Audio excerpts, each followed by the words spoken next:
كم من إنسان كان يتمنى أو يؤمل أن يدرك رمضان، وربما قبل رمضان بيوم أو يومين حالت بينه وبين رمضان المنية، بل ربما كان يؤمل أن يدرك رمضانات عديدة.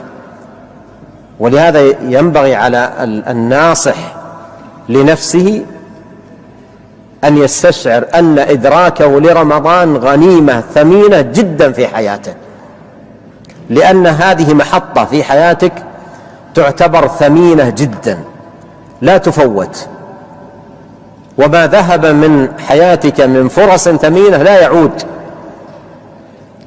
والعاقل الناصح لنفسه ينتهز هذه الفرص الثمينة ويستثمرها أحسن استثمار.